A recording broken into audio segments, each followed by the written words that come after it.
நம்ம இப்போ கரெக்டாக வந்து வயநாட்டில் சூரல் மலை அப்படிங்கிற இடத்த பார்த்து தான் போயிட்டுருக்கோம். ஏன்னா வந்து கடந்த ஒரு 3 நாளாக வந்து 2 இடத்துல மேப்பாடி, அதுக்கப்புறம் வந்துட்டு முண்டக்கை, அந்த 2 இடத்துல தான் ரிலீஃப் இது நடந்துகிட்ருக்கு. ஆர்மியும் ஒரு சைடில் பண்ணிகிட்ருக்காங்க, அதுக்கப்புறம் வந்து வாலண்டியர்ஸும் பண்ணிகிட்ருக்காங்க. அந்த ரிலீஃப் கேம்ப்ஸ் நிறைய இடத்துல போட்டுட்ருக்காங்க. இப்போ இந்த சூரல் மலை அப்படிங்கிறதா வந்து ரொம்ப பாதிக்கப்பட்ட ஒரு ஏரியா. அந்த ரூட் வழியாக தான் இப்போ நம்ம போயிட்டுருக்கோம். நாங்கள் அந்த வியூ காட்டுறேன், அந்த வியூவை பாருங்கள். இந்த ரூட்டில் தான் நம்ம போயிட்டுருக்கோம். நம்ம கார் தான் வந்து இப்போ வந்து இந்த சூரல்மலை அப்படிங்கிற ஏரியாவில் வந்து ரெஸ்ட்ரிக்டட் ஜோனில் செக் ரோட்டில் போயிட்டுருக்கோம். நம்ம அதான் பார்த்தோம், போலீஸ்காரங்க நம்ம 2 வழியில் டைவர்ட் பண்ணி விட்டாங்க. ஒன்று வந்து மெயின் ரோடு, அதாவது வந்து சூரல்மலைக்கு போகிற ரெகுலரான ரோடு, அது ஃபுல்லாக அந்த ஃப்ளட்டு, அந்த வெள்ளம் மண்ணினால பிளாக் ஆனதுனால மீடியா ரெஸ்கியூ டீமுக்கு மட்டும் ஸ்பெஷலாக வந்து செக் ரோடுன்னு சொல்லிட்டு ஒரு சின்ன குறுகிய காட்டு வழி மாதிரி ஒரு வழி இருக்குது. அந்த வழியில் தான் இப்போ நம்ம 2 குரூவாக பிரிஞ்சு வந்துட்டுருக்கோம். வந்துட்டு இருக்கும்போது இந்த ரோட்டை உங்களுக்கு காட்டணும்னு ஆசைப்பட்டேன். ஏன்னா வந்து இந்த ரோடு போக போக போக இன்னும் ரொம்ப சுருங்கி கடைசியில் வந்து நம்ம நடந்து தான் நம்ம க்ரூவோட வந்து கிளம்பி போகிற மாதிரி இருக்கும். இன்னும் மேலும் அப்டேட்டோட சூரல்மலையில் போயிட்டு அங்கே என்ன ரிப்போர்ட் அப்படிங்கிறத லைவாக அப்டேட் பண்ணுறேன். கேரளாவின் அழகு அப்படிங்கிறது வந்து காட்ஸ் ஓன் கண்ட்ரிங்கிற டைட்டிலில் இருக்குது. அது மட்டும் இல்லாமல் அந்த அழகுக்கு பொட்டு வைக்கிற மாதிரி தான் வயநாடு அப்படிங்கிற இடம் இருந்துச்சு. இப்போது அழகின் ஒரு பேரிடர் நடந்து அது ஒரு அகோரமாக மாறி, ஒரு டிசாஸ்டராக மாறி நிறைய பேரோட உயிரை எடுத்திருக்கு. இன்னும் நிறைய பேர் மாயமாக போயிருக்காங்க. மீடியா வண்டியோ அப்புறம் ரெஸ்கியூ டீமோ ரிலீஃப் மேட்டர் எல்லாமே வந்துட்டு இருக்கிறனால நம்ம மெயினாக போகிற ரூட் வந்து பிளாக் ஆனதுனால நம்ம 2 குரூவுமே காரை வந்து ஒரு இடத்துல பார்க் பண்ணிட்டு கிட்டத்தட்ட ஒரு 3 கிலோமீட்டர் 4 கிலோமீட்டர் உள்ளே வந்து நடந்து போக வேண்டிய ஒரு சுச்சுவேஷன் தான். நீங்கள் கூட வாங்க, நம்ம போய் அந்த ரிலீஃப் மேட்டர் என்னன்னு பார்க்கலாம்.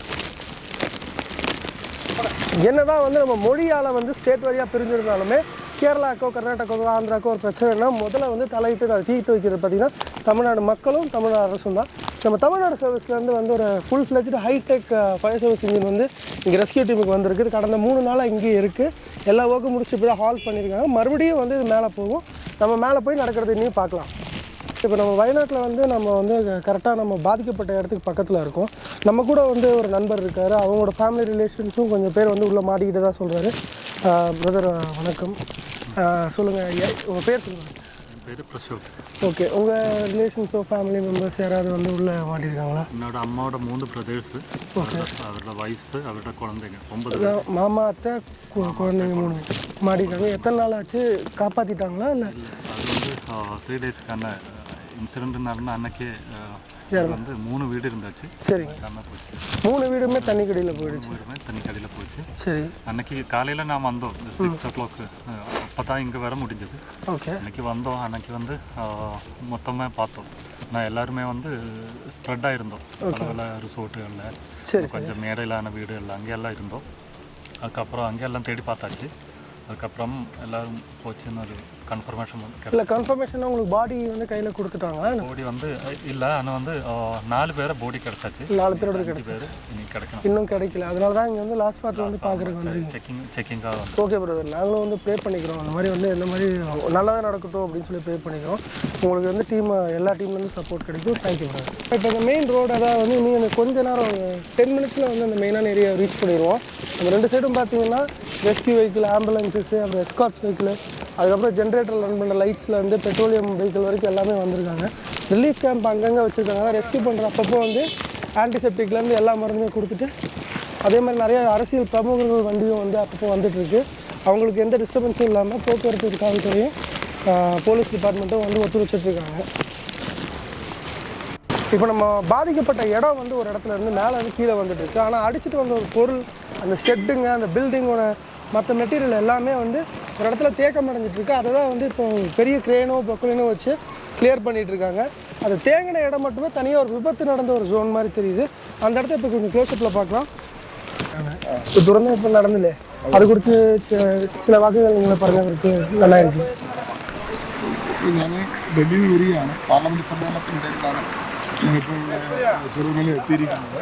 കഴിഞ്ഞ ദിവസങ്ങളൊക്കെ തന്നെ ഇവിടെ ഉണ്ടായ ഈ ദുരന്തം പാർലമെൻറ്റിൽ ഉന്നയിക്കുകയും കേന്ദ്ര ആഭ്യന്തര വകുപ്പ് മന്ത്രി അതിന് മറുപടി പറയുകയും ചെയ്യണം. എം പിമാരെല്ലാം വന്നുകൊണ്ടിരിക്കുന്നു. അവധി ദിവസങ്ങളിൽ വരും. ഇന്നലെ ശ്രീ രാഹുൽ ഗാന്ധിയും പ്രിയങ്ക ഗാന്ധി കേസുകളിലൊക്കെ എത്തിച്ചേർന്നു. അതിദാരുണമായ ദുരന്തമാണ് ഇവിടെ നമുക്ക് കാണാൻ കഴിയുക.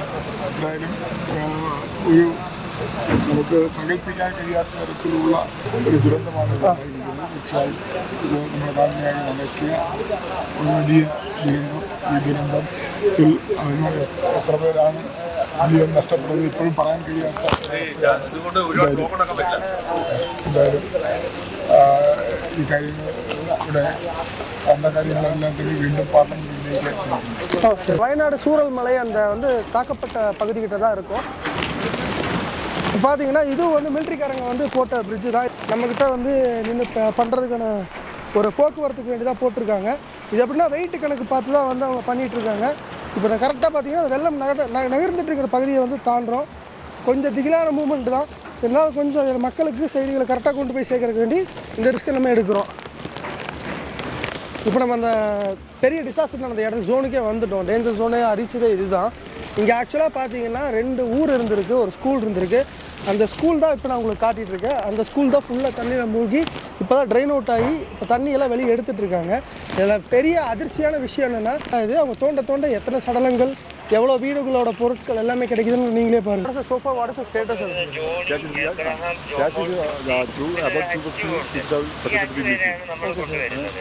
From Mundakai, the searching crew has been started, right? This all these are they are coming down. They are coming down and they will reach around. This team. Okay. We approach working uphill. Okay. They will join at the point. Okay, Then sir. this stretch will be completed. Okay, sir. Okay. This Okay. This also 57, 7 or 8 Itachi and 5 people Okay. are going. This was area. Okay. A new old village area, old village office area, Okay, new village office area. Okay, sir. Thank you, sir. Yes, sir. We are also working. They are also working over there. Yeah. We think we make it maximum cadaver from this area. Okay, then. Thank you.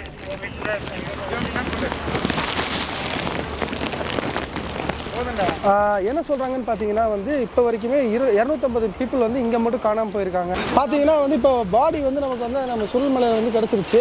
அதை வந்து எடுக்கிறதுக்கு மெயினாக வந்து பிரிட்ஜை மெயினாக route clear பண்ணி இப்போ ambulance ஒன்று உள்ளே வந்துட்டுருக்கு. இப்போ 2 பாடிஸ் வந்து இப்போதைக்கு எடுத்துருக்காங்க. அதை எடுக்கிறதுக்கு தான் அவசரமாக வந்து இந்த ஆம்புலன்ஸ் இப்போ உள்ளே வருது. இந்த மெயின் பிரிட்ஜ் வந்து ரெஸ்கியூ டீம், அப்புறம் ஆம்புலன்ஸ், அப்புறம் மெடிக்கல் சர்வீசஸ் இவங்களுக்கு மட்டும்தான் ஆக்சசிபிளாக இருக்குது. அது மட்டும் இல்லாமல் 24 hours வந்து கமாண்டோட பவரில் தான் இதை ஹேண்டில் பண்ணி செக்யூரிட்டி சிஸ்டம் கொடுத்துட்ருக்காங்க. அது மட்டும் இல்லாமல் இந்த கிரேன்ஸ், இந்த பொக்லைன்ஸ் எல்லாமே எடுக்கவே பைப்லேருந்து ஸ்கூல் பில்டிங் மெட்டீரியல் இப்போ கூட பார்த்தீங்கன்னா ஒரு பில்டிங் மெட்டீரியல்ஸ் எல்லாமே எடுத்துகிட்டு இருக்காங்க. இது எல்லாமே ஒரு தடயங்கள் தான். என்னென்னா இது எல்லாமே ஒரு ஊராக, ஒரு ஸ்கூலாக, ஒரு வீடாக, ஒரு ஆஃபீஸாக, ஒரு கடையாக இருந்த விஷயங்கள் தான். இப்போ தகுபடி ஆயிடுச்சு. அதான் வந்து இந்த ஏரியாவிலேருந்து இந்த ஏரியா வரைக்கும் தான் ஒரு ஆறு ஓட வேண்டியது. நம்ம எதிர்பார்க்காத அளவுக்கு ஒரு டிசாஸ்டர் நடந்தனால கரை புரண்டு ஒரு 2-3 கிராமத்தையே பழி வாங்கி இந்த இடத்துல மட்டும் இந்த பாதிப்பு. இதுக்கு மேலே முண்டக்கையில் கிட்டத்தட்ட 600 பேர் மாயமாயிருக்காங்க. அதில் பாதி பேரோட பாடியை கண்டுபிடிச்சிட்டாங்க. கொஞ்சம் கொஞ்சமாக கீழே இறங்கி சுருள்மலைக்கு வந்திருக்கோம். இந்த பக்கம் பார்த்தீங்கன்னா பழைய பஞ்சாயத்து ஆஃபீஸ், புது பஞ்சாயத்து ஆஃபீஸ், அந்த இடம் இருந்ததுக்கான தடமே இல்லை. மேப் வச்சு தான் நாங்களே கண்டுபிடிக்கணும் அப்படின்னு சொல்லி டைவிங் கமாண்டர்ஸ் வந்து ரிப்போர்ட் பண்ணியிருக்காங்க. நான் ஆல்ரெடி சொன்ன மாதிரி நம்ம இந்திய ராணுவத்தில் இருக்கிற special force, air force chief head தான் வந்து இப்போ வந்துட்டுருக்காரு. அவங்க வெல்கம் பண்ணி உள்ளே கூட்டிகிட்டு வந்துட்டுருக்காங்க. இவர் இந்த இடத்துல என்ன நடக்குதுன்னு சொல்லி விமானப்படை மூலியமாக வந்து என்ன நடக்குது, ஏது நடக்குது, இன்னும் எத்தனை பேரை கண்டுபிடிக்க முடியும் அப்படின்னு சொல்லி சீஃப் எக்ஸிக்யூட்டிவ் ஆஃபீஸர் மீட்டிங் முடிச்சுட்டு நேராக நம்மளோட சுருள்மலை அந்த பார்டருக்கு வந்திருக்காரு. இங்கே என்ன நடக்க போகுதுன்னு அடுத்து பொறுத்திருந்து பார்ப்போம். இப்போ நம்ம மெயினாக டேமேஜ் ஆன அந்த கிராமம் இருந்த இடம், இப்போ இல்லாத தடம் அப்படின்ற மாதிரி ஒரு ஊரே அழிஞ்ச ஒரு காட்சி தான் நம்ம பார்த்துட்ருக்கோம். அதோட மாண்டேஜ் வீடியோ பார்த்தீங்கன்னா இங்கே வந்து உங்களுக்கே தெரியும். ஃபஸ்ட்டு மரத்தில் ஆரம்பித்து, பில்டிங்கில் ஆரம்பித்து, மரம் சாஞ்சு, அதுக்கப்புறம் பில்டிங் இடிஞ்சு, அதுக்கு பின்னாடி இருக்கிற வீடு ஏதோ மேட்டு மேலே இருக்கிறனால தப்பிச்சிருச்சு.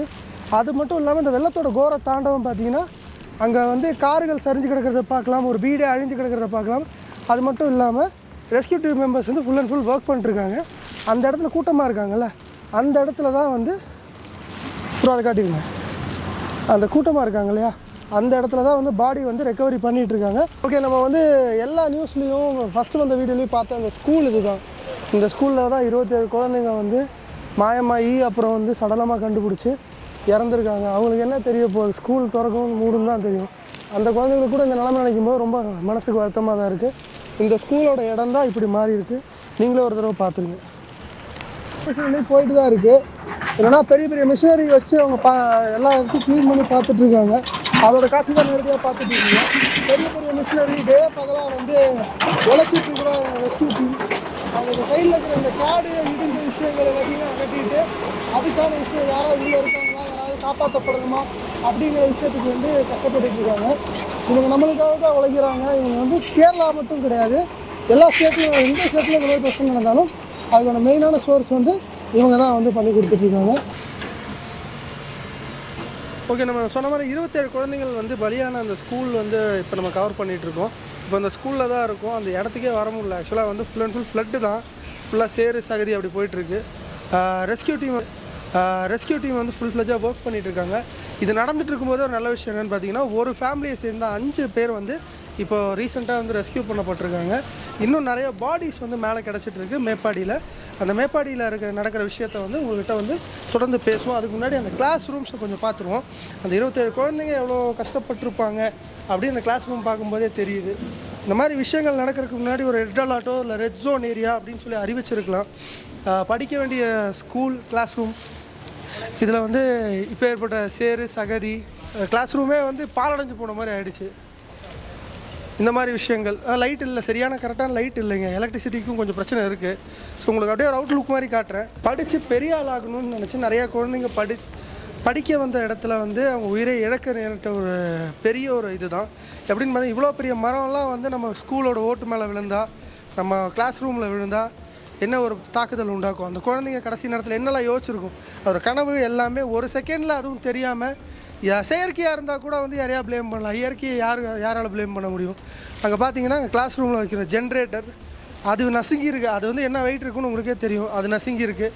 அதே மாதிரி சாப்பிட்ருந்த குழந்தைங்க, நம்ம ஊரில் சொல்லுவாங்க அந்த சத்துணவு கூடம்பாங்களே, அந்த மாதிரி வந்து இங்கே ஒரு அங்கன்வாடி அந்த மாதிரி சொல்லுவாங்க. அந்த விஷயமும் வந்து அதுக்குள்ளாரையும் மரங்கள் விழுந்து அதுலேயும் ஃப்ளட்டு வந்து கஷ் ஆகிட்டு போயிட்டுருக்கு. இப்போ வரைக்கும் இந்த ஸ்கூலில் ஒரே ஒரு பிளாக் மட்டும் அப்படியே நின்றுட்டுருக்கு. அது எப்போ வேணால் உடையலான்ற மாதிரி தான் எனக்கே தெரியுது. அது மட்டும் இல்லாமல் இதுக்கு ப்ராப்பரான வழி எதுவும் கிடையாது. இப்போ வந்து அந்த ஃப்ளட்டு வந்து வர வழியெல்லாம் வழியாக்கி விட்ருச்சு. அதனால் வந்து யார் வேணால் எப்படி வேணால் வரலாம், ஆனால் டோட்டல் பெர்மிஷனோடு வரணும். ஏன்னா எந்த இடத்துல நம்ம உள்ளே போவோன்னே தெரியாது, நிலப்பகுதியே கிடையாது, சதுப்பு நிலப்பகுதியும் கிடையாது. எப்படின்னா வந்து போதான்னு இருக்குது மண். ப்ராப்பரான கால் வச்சு நம்ம கொண்டு போகலன்னா, ப்ராப்பரான கைடன்ஸில் நம்ம போகலன்னா நம்மளே வந்து ஆபத்தில் மாட்டுறதுக்கு நிறையா வாய்ப்புகள் இருக்குது. அந்த ஸ்கூலுக்குள்ளார தண்ணி இன்னும் வந்து வடியில். அது போக பார்த்திங்கன்னா ரோட்டில் போயிட்டு இருந்த வண்டியோட நிலைமை பார்த்துக்கோங்க. எல்லாத்தையுமே இப்போ வந்து தள்ளி ஜேசிபி வச்சு தள்ளியிருக்காங்க. இருந்தாலுமே ஒரு கிளாரிட்டி, அவங்களுக்கும் ஒரு வழி, அவங்களும் ரெஸ்கியூ பண்ண வந்து எவ்வளோ ட்ரை பண்ணுறாங்க. ஆனால் இருக்கிற விஷயங்களெல்லாம் பார்த்தா நமக்கே ரொம்ப சங்கடமாக இருக்குது. எவ்வளோ ட்ரை பண்ணாலுமே அவங்களுக்கு ஒரு திடுக்கிடும் தகவலாக பாடிஸோ இல்லை வந்து ஏதோ ஒரு இங்கே இருந்திருக்காங்க இந்த விஷயம் இல்லை. இப்போ இந்த ஸ்கூல்லே 27 மாணவர்கள் பாடி தான் கிடச்சிருக்கு, மிச்சம் இருக்கிறவங்க யாராவது கிடைக்கல. உயிரோட மீட்கப்பட்டவங்களோட லிஸ்ட்டு நமக்கு வரல. ஸோ நம்ம என்ன நினைக்கிறது, மாயமாக போனவங்க அடுத்த இடத்துல கிடைப்பாங்க அப்படின்னு நம்பிக்கையில் அவங்க குடும்பத்தார், ஃப்ரெண்ட்ஸ், ரிலேஷனு எல்லாருமே வந்து மேப்பாடி விட்டால் ചൂരൽ മല വിട്ട കീഴ മുണ്ടകൈ அந்த இடத்துக்கு പോയിട്ടിരിക്കാங்க. ഞാൻ കേരള ഫയർ സർവീസിലാണ്. നെയ്യാറ്റിൻകരയിൽ നിന്ന് റെസ്ക്യൂ ടീമിൻ്റെ കൂട്ടത്തിൽ വന്നതാണ്. ഞാനൊരു ഗ്രേഡ് ASTO ആണ്. പിന്നെ ഇവിടെ നമ്മളെ കൂടെ വന്നിട്ടുള്ള 50 ആൾക്കാർ ഇവിടെയുണ്ട്. പോരാഞ്ഞിട്ട് കേരളത്തിനുള്ള എല്ലാ ജില്ലയിൽ നിന്നും റെസ്ക്യൂ ടീം ഇവിടെ വന്നിട്ടുണ്ട്. ഫയർഫോഴ്സിൻ്റെ ആയിരുന്നാലും മറ്റ് വിവിധ സംഘടനകൾ എല്ലാവരും ഉണ്ട്. എങ്കിലും നമ്മുടെ ഉദ്ദേശം ഒരു 500ഓളം ഫയറിൻ്റെ റെസ്ക്യൂ സർവീസിൻ്റെ ആൾക്കാർ ഇവിടെ റെസ്ക്യൂവിന് വന്നിട്ടുണ്ട്. റെസ്ക്യൂ ടീമായിരുന്നാലും ഫയർഫോഴ്സ് ആയിരുന്നാലും പോലീസിൻ്റെ ആയിരുന്നാലും സെൻറ്ററിൻ്റെ ആയിരുന്നാലും ഏകദേശം ഒരു 1000-ൽ പരം ആൾക്കാർ വിവിധമാവുന്ന സ്ഥലത്ത് തെരച്ചിൽ നടത്തിക്കൊണ്ടിരിക്കുകയാണ് ഇപ്പോൾ. അങ്ങനെ പോയിക്കൊണ്ടിരിക്കുക. ഏട്ടാ ഇവിടെ നമ്മുടെ ചുരുൾമലയിൽ എത്ര ബോഡീസാണ് നമ്മൾ കിട്ടിയിരിക്കുന്നത്? എത്ര പേരാണ് റെസ്ക്യൂ ചെയ്യപ്പെട്ടിരിക്കുന്നത്? ഉദ്ദേശക്കണക്ക് എനിക്ക് കൃത്യമായിട്ട് പറയാൻ കഴിയില്ല. എങ്കിലും നമ്മളൊരു 300 കഴിഞ്ഞിട്ടുള്ള ബോഡിയാണ് കിട്ടിയിട്ടുള്ളത്. ഇനി കണ്ടുകിട്ടാനുള്ള ആൾക്കാർ 200-നധികം ആൾക്കാരുണ്ട് എന്നാണ് ഇവിടുത്തെ ഒരു പ്രാദേശിക നിഗമനം. അത് മാത്രമാണ്. கேட்டா அது பார்த்துட்டிங்கன்னா வந்து இவங்க ரெஸ்கியூ மிஷின் ஆரம்பித்து ஒரு 3 நாள் 4 நாள் ஆச்சு அப்படிங்கிறாங்க. அது மட்டும் இல்லாமல் 300 பாடிக்கு மேலே கண்டுபிடிச்சிட்டோம். 2-3 நாளாக வந்து அந்த கிளைமேட் கரையை ஒத்துழைக்கலை. இன்றைக்கி தான் ஃபுல் சர்ச் ப்ராசஸ் ஆரம்பிச்சிருக்கோம். அது மட்டும் இல்லாமல் முடிஞ்ச அளவுக்கு நாங்கள் எங்களோட ரெஸ்கியூ மிஷினை ஃபாஸ்ட் ஆக்கிடுவோம். இன்னும் 2 நாளைக்குள்ளார வந்து எல்லா ரிப்போர்ட்டும் நாங்கள் கொடுத்துருவோம் அப்படின்ற மாதிரி வந்து ரிப்போர்ட் சொல்லுவாங்க. ரொம்ப தேங்க்ஸ் ஏட்டா. இப்போ ஒயிட் கார்டு அப்படிங்கிற ஒரு பெரிய ஒரு ஆர்கனைசேஷன் வந்து இந்த ரெஸ்கியூ மிஷனில் வந்து ஃபுல் ஃப்ளெஜாக ஒர்க் பண்ணிருக்காங்க. அவங்க டீமோடு நம்ம கூட இருக்காங்க. அவங்க கூட இருக்கிற ஒரு மெம்பர் வந்து நம்மக்கிட்ட சில விஷயங்கள் வந்து ஷேர் பண்ண நினைக்கிறாங்க. ഏട്ടാ നമസ്കാരം. ഇപ്പോൾ ഇരിക്കുന്ന അവസ്ഥ എന്താണ്? ഈ റെസ്ക്യൂ മിഷൻ്റെ അവസ്ഥ എന്താണ് ഇപ്പോൾ? ഇപ്പോഴത്തെ അവസ്ഥ ഈ ഇറ്റാച്ചി ഉപയോഗിച്ചുകൊണ്ടുള്ള തെരച്ചിലാണ്. എവിടെയെങ്കിലും ബോഡി കിട്ടുന്നോ എന്നുള്ള ഒരു തെരച്ചിലാണ് നടക്കുന്നുള്ളത്. ഇടയ്ക്കിടയ്ക്ക് ഓരോന്നായിട്ട് കിട്ടുന്നുണ്ട്. ഇടയ്ക്ക് നേരത്തെ പോലല്ല, ഇന്നലെ മിനിയാന്ന് ഇതല്ലായിരുന്നു അവസ്ഥ. ആദ്യത്തെ ദിവസമാണെങ്കിൽ മുകളിലുണ്ടായിരുന്ന ബോഡിയും അല്ലാത്ത ജീവനുള്ള ആളുകളെയായിരുന്നു എടുത്തുകൊണ്ടിരുന്നത്. ഇന്നിപ്പോൾ അങ്ങനെയല്ല. ഇപ്പോൾ എടുക്കുന്നുള്ളത് അടിയിലുള്ള മണ്ണിനടിയിൽ നിന്നുള്ളത് തെരച്ചിലാണ് നടത്തുകൊണ്ടിരിക്കുന്നുള്ളത്. അത് തന്നെ കിട്ടുന്നത് വളരെ വിരളാണ്. എവിടെയാണ് ഉള്ളതെന്ന് അറിയില്ല. എത്രയോ ആൾക്കാർ ഇവിടുന്ന് മിസ്സിംഗ് ഉണ്ട്, അവരൊന്നും കാണാനില്ല. ഇവിടുത്തെ ആൾക്കാരുടെ അവസ്ഥ എന്ന് പറഞ്ഞാൽ അത്യന്തം ദാരുണമാണ്. നമ്മളെന്ന് പറഞ്ഞാൽ ഇവിടെ 3 ദിവസമായിട്ട് ഇവിടെ വർക്ക് ചെയ്യുന്ന ആളുകൾ നമ്മുടെ കൂട്ടത്തിലുണ്ട്. കുറച്ച് ആളുകൾ ഇന്ന് തിരിച്ചുപോയി, പുതിയ ആൾക്കാർ വരുന്നു. ഇനിയിപ്പോൾ നമ്മൾ പോകുമ്പോൾ വേറെ ആൾക്കാർ, അങ്ങനെ ഷിഫ്റ്റായിട്ടാണ് വർക്ക് ചെയ്യുന്നുള്ളത്. ഓരോ ജില്ലയിൽ നിന്ന് ഓരോ ആൾക്കാർ വന്നിട്ടാണ് നമ്മളിവിടെ ഉള്ളത്. അതുപോലെ ഒരുപാട് സംഘടനകളുണ്ട്. അവരൊക്കെ ഇതിനു വേണ്ടിയിട്ടുള്ള പരിശ്രമം നടത്തിക്കൊണ്ടിരിക്കുകയാണ്. പക്ഷേ വളരെ വിരളായിട്ട് 1-2 ആൾക്കാർ മാത്രമേ ഇങ്ങനെ ഇന്നിപ്പോൾ 3 അത്ര ബോഡി കിട്ടിയതായിട്ടാണ് അറിഞ്ഞത്. നമ്മളിവിടെ ഉള്ളതുകൊണ്ട് ഏകദേശമായിട്ട് ഈ 3 ദിവസത്തിൽ എത്ര ബോഡി കിട്ടിയിട്ടുണ്ടാവും കേട്ടോ? ഇതുവരെ സർക്കാരിൻ്റെ കണക്കിൽ 300-ൻ്റെ അകത്ത് ബോഡി ഇതുവരെ കിട്ടി. ബാക്കി മിസ്സിങ് ഇവിടുത്തെ നാട്ടുകാർ പറയുന്നത് വളരെ കൂടുതലാണ്. പക്ഷേ സർക്കാരിൻ്റെ കണക്കിൽ തന്നെ ഏകദേശം 200-ൽ മുകളിൽ ആൾ മിസ്സിങ് ഉണ്ട്. അതിൻ്റെ കറക്റ്റുള്ള കണക്ക് സർക്കാർ ഇന്നലെ മിനിയാന്നായിട്ട് പുറത്തുവിട്ടിരുന്നു. പക്ഷേ അതല്ല, അതിനപ്പുറത്ത് ആൾക്കാർ മിസ്സിങ് ഉണ്ടെന്നാണ് ഇവിടുത്തെ നാട്ടുകാർ പറയുന്നത്. നമ്മൾ സംസാരിച്ച സമയത്ത് നമ്മൾ മറ്റൊരു ജില്ലയിൽ നിന്ന് വന്നിട്ട് ഇവിടെ റെസ്ക്യൂ ചെയ്യുന്ന ആൾക്കാരാണ്. പക്ഷേ ഇവിടുത്തെ ആൾക്കാരുടെ കണക്കനുസരിച്ച് ഒരുപാടധികം ആളുകൾ മിസ്സിംഗ് ഉണ്ടെന്നാണ്. ഓക്കെ ഏട്ടാ, നമ്മൾക്ക് വളരെ സന്തോഷമേ ഉള്ളൂ. വൈറ്റ് കാർഡ് പറഞ്ഞിട്ട് ഒരു സൊസൈറ്റി, അതായത് ഒരു NGOൻ്റെ പീപ്പിൾ വന്നിട്ട് നിങ്ങളിവിടെ വന്നിട്ട് ഇത്രയും മക്കൾക്ക് വേണ്ടി നിങ്ങളുടെ സ്വന്തം ജീവൻ തന്നെ പണയപ്പെടുത്തിയിട്ട് നിങ്ങൾ റെസ്ക്യൂ മിഷനിൽ ഈടുപെടുന്നു. നിങ്ങൾ വൈറ്റ് കാർഡിനെ കുറിച്ച് ചില വാക്കുകൾ പറഞ്ഞാൽ നന്നായിരിക്കും. ഞങ്ങൾ ഇവിടുത്തെ മുസ്ലിം ലീഗ്, ഇന്ത്യൻ യൂണിയൻ മുസ്ലിം ലീഗ് എന്ന് പറയുന്ന രാഷ്ട്രീയ പാർട്ടിയുടെ യുവജന സംഘടനയായ മുസ്ലിം യൂത്ത് ലീഗിൻ്റെ ഒരു റെസ്ക്യൂ ടീമാണ്. നമ്മൾ കഴിഞ്ഞ കോവിഡ് കാലത്തും അതിനു മുമ്പ് പ്രളയം വന്ന സമയത്തൊക്കെ കേരളത്തിലെ പൊതുസമൂഹത്തിനിടയിൽ വളരെ സജീവമായി റെസ്ക്യൂ പ്രവർത്തനങ്ങളും അതുപോലെ തന്നെ സാന്ത്വന പ്രവർത്തനങ്ങളും കാരുണ്യ പ്രവർത്തനങ്ങളൊക്കെ ആയി പ്രവർത്തിച്ചുകൊണ്ടിരിക്കുന്ന ഒരു സംഘടനയാണ്. ഞങ്ങളുടെ ഇനി മുസ്ലിം ലീഗ്, നമ്മുടെ പാർട്ടി തന്നെ ഇവിടെ ഒരു പുനരധിവാസ പദ്ധതി പ്രഖ്യാപിച്ചിട്ടുണ്ട്. അപ്പോൾ അതിലും ഈ വൈറ്റ് ഗാർഡിൻ്റെ സേവനങ്ങൾ തീർച്ചയായിട്ടും ഉണ്ടാവും. மக்களை பார்த்தீங்கன்னா வந்து இப்போ வளர்ந்து வரும் சமுதாயத்தில் வந்து அந்த ஸ்டூடெண்ட்ஸ் பவர் அப்படிங்கிறது வந்து அந்த ஸ்கவுட்ஸ் அண்ட் கைட்ஸ் அப்புறம் வந்து இந்த NCC அதில் தான் வளரும். அந்த மாதிரி வந்து ட்ரைனிங் எடுத்த பாரத் ஸ்கவுட்ஸ் அண்ட் கைட்ஸில் வந்து அந்த டீச்சர்ஸ் அண்ட் ஸ்டாஃப்ஸ் வந்து அவங்க ஸ்டூடெண்ட்ஸை கொண்டு வந்து இங்கே வாலண்டியரிங் ஒர்க் பண்ணிகிட்டு இருக்காங்க. அவங்க வந்து இந்த அவஸ்தையை பற்றி அவங்க என்ன சொல்கிறாங்கன்னு நம்ம கேட்போம். மேம் നമസ്കാരം. നമസ്കാരം. നമ്മളിപ്പോൾ വയനാട്ടിൽ എത്തിയിട്ടുണ്ട്. നിങ്ങൾ ഈ സ്കൂളിൽ ക്യാമ്പ് ചെയ്തിട്ടുണ്ടല്ലേ? അതെ, ഞങ്ങൾ வயநாடு மாவட்டத்தில் உள்ள பாரத் ஸ்கவுட்ஸ் அண்ட் கைட்ஸ் சார்பாக நாங்கள் வந்திருக்கோம். இப்போ நாங்கள் மொத்தமாக 20 பேர் வந்திருக்கோம். எங்கள் 20 பேருக்கு மட்டும்தான் பாஸ் கிடச்சிது. மீதி உள்ள ஸ்கவுட்ஸ் மாஸ்டர்ஸ் அண்ட் கைட்ஸ் கேப்டன்களுக்கு இன்னும் அப்ரூவலுக்காக வெயிட் பண்ணிகிட்டு இருக்காங்க. இந்த மீதமுள்ள டைமில் எங்களால் முடிஞ்ச ஃபுட் சர்வீஸும் இந்த ஹெல்ப்பும் நாங்கள் வந்து இந்த வயநாடு மக்களுக்காக பண்ணிகிட்ருக்கோம். இந்த கைட்ஸ் கேப்டனுக்கும் ஸ்கவுட்ஸ் மாஸ்டருக்கும் பாஸ் வந்த உடனே மீதமுள்ள நாங்கள் 100 பேர் மேலே இந்த வயநாடு மாவட்டத்தில் பாரத் ஸ்கவுட்ஸ் அண்ட் கைட்ஸில் இருக்கோம். அடுத்தடுத்த டீம் எல்லாமே ரெஸ்கியூ டீம் கூட சேர்ந்து ஹെൽപ്പ് பண்ணிகிட்ருக்கோം. അതുക്കാக നിങ്ങൾ മുകളിൽ പോയി നോക്കിയോ മാഡം? എന്തൊക്കെ അവിടെ സംഭവിച്ചു? എത്ര പേരുടെ ബോഡി കിട്ടി? എത്ര പേര് റെസ്ക്യൂ ചെയ്യപ്പെട്ടു? എന്തെങ്കിലും നിങ്ങൾക്ക് അറിയാമോ? ഇപ്പോൾ ഇവിടെ നാട്ടുകാർ இந்த ஊர்க்காரங்க என்ன சொல்றாங்கன்னா அதிகமான உயிரிழப்புகள் இருக்கக்கூடாதுன்னு சொல்றாங்க. ஏன்னா இது இரவு நேரத்தில் நடந்தனால, எல்லாரும் தூங்கிட்டு இருக்க சமயத்தில் நடந்தனால, இல்லை தெரிஞ்சவங்க தெரியாதவங்க, அந்த மாதிரி யார் யாருக்கு என்னென்ன தெரியும் தெரியல. கவர்மெண்ட்டும் சரியான இங்கே எக்ஸாக்டான நம்பர்ஸும் கொடுக்கல. ஸோ நம்ம என்ன நடக்கும்ன்றது வெயிட் பண்ணி தான் பார்க்கணும். പ്രദേശവാസികൾ പറയുന്നത്. മാം, വളരെ സന്തോഷമുണ്ട് ഇവിടെ സ്റ്റുഡൻസ് കമ്മ്യൂണിറ്റി ആയിട്ട് നിങ്ങൾ സർവീസിനെ വോളണ്ടിയറിങ് ഇവിടെ ചെയ്യുന്നത് വളരെ ഒരു നല്ലൊരു കാര്യമാണ്. Thank you madam. நம்ம வந்து அந்த டேஞ்சர் ஜோன், அந்த பெரிய டிசாஸ்டர் நடந்த இடத்துலேருந்து நம்ம வந்துட்டோம். வந்துட்டு அங்கே எடுத்துகிட்டு வர எல்லா பாடிஸையுமே வந்து ஹாஸ்பிட்டல் கொண்டு போயிட்டு நேராக இங்கே தான் கொண்டு வந்து தர்ப்பணம் பண்ணுறதுக்காக எரிச்சிட்டு இருக்காங்க. அதான் அவங்க முறைப்படி என்ன பண்ணணுமோ அதை பண்ணிகிட்டு இருக்காங்க. அந்த கிரிமட்டோரியம் நமக்கு பின்னாடி தான் இருக்குது. அங்கே தான் இவ்வளோ டிராஃபிக், இவ்வளோ கூட்டம். இன்னொரு ஷாக்கிங்கான விஷயம் சொல்லணும்னு பார்த்தீங்கன்னா, இங்கே இவ்வளோ பெரிய ஒரு இயற்கை பேரழிவு நடந்திருக்கு. ஆனால் இங்கே வந்து ரெகுலராக அங்கேருந்து ஒரு 5 கிலோமீட்டர் இருக்கிற இடத்துல வந்து சிப்ஸு கடையிலேருந்து லாட்ரி சீட்டு கடை, வைன் ஷாப்பு, ஹோட்டலு எல்லாமே திறந்துருக்குறாங்க.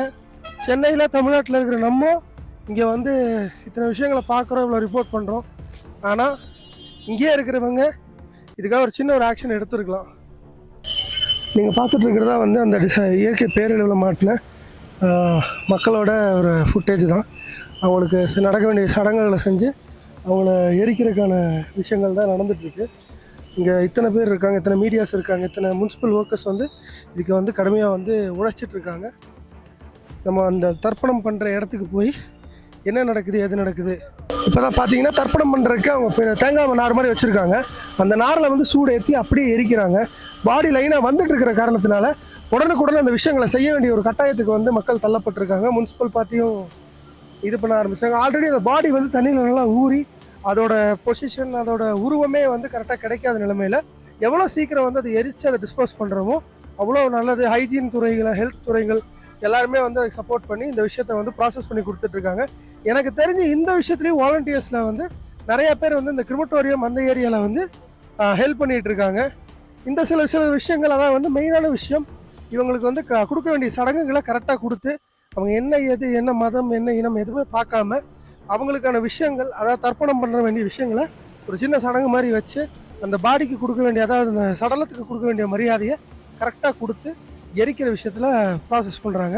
முதலே பார்த்த மாதிரி கவர்மெண்ட் மட்டும் இல்லை, நிறையா வந்து அந்த என்ஜிஓ அப்படிங்கிற சிலரும் வந்து நிறையா ஹெல்ப் பண்ணிகிட்டு இருக்காங்க. ஃபுட்டில் இருந்து அந்த ஹெல்த்தில் இருந்து அந்த ஆம்புலன்ஸ்லேருந்து நிறையா. அதே மாதிரி இந்த தர்ப்பணத்துக்கு வந்து தீசாய் சேவா பாரதி கேரளம் அப்படிங்கிற அமைப்பு வந்து என்ன சடங்கு கரெக்டாக பண்ணணுமோ அதுக்கான முறையை வந்து கரெக்டாக வந்து ப்ரொசீட் பண்ணிகிட்டு இருக்காங்க. அவர் தான் எல்லா ப்ராசஸும் பண்ணிகிட்டு இருக்காரு. அவர் பார்க்கும்போதே ஒரு காஸ்டியூம்லேயே தெரியுது. பல வருஷமாக வந்து இந்த மாதிரி சடலங்கள் கும்பலாக இறக்குறவங்க அனாதை பிணங்கள் இந்த மாதிரிலாம் வந்துச்சுன்னா அந்த விஷயங்களுக்கு மட்டும் மெயினாக வந்து கருத்து கொடுத்து இவர் இந்த சேவையாக செஞ்சுட்டு வராரு. இப்போ துரந்தம் നടന്നില്ലേ? ഇപ്പോൾ ബോഡി ആംബുലൻസിൽ വന്നുകൊണ്ടേയിരിക്കുന്നു. എങ്ങനെയാണ് നിങ്ങൾ ഇത് ഹാൻഡിൽ ചെയ്യുന്നത്? എത്രയാ ബോഡി ഇതിന് ശേഷം ദഹനത്തിന് വന്നത്? എണ്ണം കൃത്യമായിട്ട് അവിടെ ഓഫീസിലേ അറിയുള്ളൂ. നമ്മൾ ഇവിടെ അന്ന് ദുരന്തം നടന്നതിൻ്റെ പിറ്റേ ദിവസം രാവിലെ വന്നതാണ്. ഞങ്ങൾ മലപ്പുറം ജില്ലയിലെ നിലമ്പൂരിൽ നിന്നാണ് വരുന്നത്. നമ്മളവിടുത്തെ സംസ്കരണ യൂണിറ്റുകളുമായിട്ട് ഇവിടെ വന്നു. അന്ന് മുതൽ നിരന്തരം വരുന്ന ബോഡികളൊക്കെ താമസം കൂടാതെ ചെയ്തുകൊണ്ടിരിക്കുന്നുണ്ട്. എണ്ണം കൃത്യമായിട്ട് നമ്മൾ ഒരു കണക്കൂട്ടലിൽ 50 മുകളിൽ പോയിട്ടുണ്ടാവും. ഇന്ന് മാത്രം അല്ല, ഈ 2-3 ദിവസമായിട്ട് ഇവിടെ മാത്രം ചെയ്തിട്ടുണ്ടാവും. ഇതുപോലെ എത്ര ഇടത്തിലാണ് ഈ ഗ്യാസ് ഉള്ളത്? ഇത് ഇത്തരം ദഹന പ്രക്രിയ ഇവിടെ മാത്രമേ ചെയ്യുന്നുള്ളൂ. മറ്റത് മുസ്ലിം സമുദായത്തിന്റെ അവിടെ ചെയ്യുന്നുണ്ട്, പിന്നെ അതാത് പള്ളികളിൽ ചെയ്യുന്നുണ്ട്. എല്ലാവരും സഹകരിച്ച് ചെയ്തു പോകുന്നുണ്ട്. ശരി ഏട്ടാ, ഞങ്ങൾക്ക് ഈ പ്രോസസ്സ് ഞങ്ങൾ തമിഴ്നാട്ടിലാണ്. ഞങ്ങൾക്ക് ഈ പ്രോസസ്സ് മുഴുവനും മനസ്സിലായിട്ടില്ല. ഞങ്ങളത് ഗ്യാസാണ് പ്ലേറ്റിൽ വെച്ചയച്ചിട്ട് പിന്നെ ഭക്ഷണം മാത്രമേ തരുള്ളൂ. ഈ പ്രോസസ്സ് മാത്രം കുറച്ച് ഞങ്ങൾക്ക് എക്സ്പ്ലെയിൻ ചെയ്യാൻ പറ്റുമോ? ഇത് പൂർണ്ണമായിട്ടും ചിരട്ടയും വിറകും ഉപയോഗിച്ചാണ് ചെയ്യുന്നത്. വളരെ ചെറിയ സാമ്പത്തിക ചെലവിൽ ആർക്കും ചെയ്യാവുന്നൊരു പ്രക്രിയയാണ്. പക്ഷേ സേവാഭാരതി ഇത് വ്യാപകമായിട്ട് നമ്മൾ കേരളത്തിലെ എല്ലാ ഭാഗങ്ങളിലും ഈ സംസ്കരണ യൂണിറ്റുകൾ പ്രവർത്തിക്കുന്നുണ്ട്. മലപ്പുറം ജില്ലയിൽ തന്നെ 10ഓളം യൂണിറ്റുകൾ പ്രവർത്തിക്കുന്നുണ്ട്. വയനാടുണ്ട്, അങ്ങനെ എല്ലാ സ്ഥലത്തും ഉണ്ട്. അപ്പോൾ ഇത്തരം ദുരന്തങ്ങളോ പ്രശ്നങ്ങളോ ഉണ്ടാകുമ്പോൾ പൂർണ്ണമായും സേവനമായിട്ട് സൗജന്യമായിട്ട് സേവാഭാരതി അതാത് സ്ഥലങ്ങളിൽ പോയിട്ട് ഇത് ചെയ്തു കൊടുക്കുന്നുണ്ട്. എല്ലാ ഏട്ടാ, ഈ സേവാ ഭാരത് കേരളം പറഞ്ഞ ഒരു യൂണിറ്റ് ഇത് ആരുടെയാണ്? എത്ര പേരാണ് ഇതിൽ മെമ്പറായിട്ട് ഇരിക്കുന്നത്? എപ്പോൾ തുടങ്ങിയതാണ്? സേവാഭാരതി എന്ന് പറഞ്ഞത് RSSന്റെ സേവാ വിഭാഗമാണ്. കേരളത്തിൽ 1000-ലധികം യൂണിറ്റുകളുണ്ട്. ആ യൂണിറ്റുകളിലൊക്കെ ഇത്തരം സേവാ പ്രവർത്തനങ്ങൾ, ഇത് മാത്രമല്ല എല്ലാ സേവാ പ്രവർത്തനങ്ങളുണ്ട്. ദുരന്തമുഖത്ത് ഇപ്പോൾ അവിടെ മടിക്കയിൽ തെരയുന്ന സ്ഥലത്തുണ്ട്, ക്യാമ്പുകളിലുണ്ട്, ആംബുലൻസുകളുണ്ട്, മെഡിക്കൽ സൗകര്യങ്ങളുണ്ട്, കൗൺസിലിംഗ് സെൻ്ററുകളുണ്ട്. അങ്ങനെ എല്ലാ ഇത്തരം കേന്ദ്രങ്ങളിലും എല്ലാ ആവശ്യമുള്ള എല്ലാ സൗകര്യങ്ങളും ഇവിടെ മാത്രമല്ല എല്ലാ സ്ഥലത്തും ഉണ്ട്. ഇപ്പോൾ വയനാടല്ല, തമിഴ്നാട്ടിലുണ്ട്. തമിഴ്നാട്ടിലുണ്ട് സേവാഭാരതി ഉണ്ട്. ഓൾ ഇന്ത്യ ബേസിൽ രാഷ്ട്രീയ സേവാഭാരതി, കേരളത്തിൽ ദേശീയ സേവാഭാരതി. அவர் என்ன சொல்கிறான்னு பார்த்தீங்கன்னா, சேவா பாரதி அப்படிங்கிறது வந்து RSS அவங்களோட ஒரு பெரிய ஒரு குரூப் தான். இவங்க இது மட்டும் செய்யலை, அதாவது வந்து இந்த எரிக்கிற விஷயங்களுக்கு மட்டும் ஹெல்ப் பண்ணல, ரிலீஃப் கேம்ப்பு அந்த அப்புறம் ரெஸ்கியூ மிஷன் இந்த மாதிரி விஷயங்கள்லையும் ஒவ்வொரு யூனிட்டாக பிரிஞ்சு வேலை செய்கிறாங்க. இவங்க இது மட்டும் பண்ணாமல் தமிழ்நாடு லெவல்லையும் வந்து இவங்க வாலண்டியர் ஒர்க்குன்னா ஃபஸ்ட்டு ஏதாவது ஒரு பெரிய டிசாஸ்டர் நடந்துச்சுன்னா இவங்க யூனிட் பை யூனிட்டாக வந்து பிரிஞ்சு வேலை பார்ப்பாங்க. நம்ம ஊரில் இருக்கிற கிரிமட்டோரியம் மாதிரி இவங்க பிளேட்டில் படுக்க வச்சு கேஸ் ஆன் பண்ணி எரித்து பஸ்பம் மட்டும் தர்றது கிடையாது. இவங்க வந்து அதுக்கான சடங்கு சம்பிரதாயங்கள் எல்லாத்தையும் கரெக்டாக பண்ணி வெறும் விறகு, தேங்காய் தொட்டி, வக்கியோல் இந்த மாதிரி விஷயங்களை மட்டும் வச்சு அதாவது தகனம் பண்ணுறாங்க, பாடியை எரிக்கிறாங்க. அவர் இன்னொரு விஷயம் என்ன சொன்னது என்னென்னா, இது வந்து நார்மலாக ஒரு கிரவுண்டாக இருந்த ஒரு இடம். இந்த இடத்த வந்து அளவுக்கு அதிகமான பாடிகள் வரனால இப்போ மரத்தையெல்லாம் கிளியர் பண்ணி இந்த இடத்த வந்து இதுக்காகவே வந்து அலாட் பண்ணிட்டாங்க. இது வெறும் ஹிந்துஸுக்கு மட்டும்தான். இதே மாதிரி 4-5 இடங்கள் வந்து முஸ்லீம்ஸ் அவங்களுக்கு வந்து அவங்க பள்ளிவாசல் மூலியமாக அரேஞ்ச் பண்ணியிருக்காங்க. கிறிஸ்டின்ஸுக்கு வந்து அவங்க சர்ச் மூலியமாக அரேஞ்ச் பண்ணியிருக்கிறாங்க. அங்கங்கே வந்து இப்போ காலையிலேருந்து மட்டும் ஒரு 50 பாடிஸ் வந்து இவங்க எரிச்சிருக்கிறாங்க. அது மட்டும் இல்லாமல் 3 நாளில் வந்து பிரிஞ்சு நிறையா யூனிட்டுக்கு பாடிஸ் போயிட்டுருக்குன்னு சொல்கிறாங்க. இது ஒரு புண்ணிய சேவையாக செஞ்சுட்ருக்கிற அவங்களுக்கு கடவுள் எல்லா ஒரு நன்மையும் வழங்கட்டும்னு என் சார்பிலையும் ரெட்டாக்கி சார்பிலையும் மனமாற வேண்டிக்கிறேன். சரி, வீடியோ எல்லாத்தையும் பார்த்துட்டிங்களா?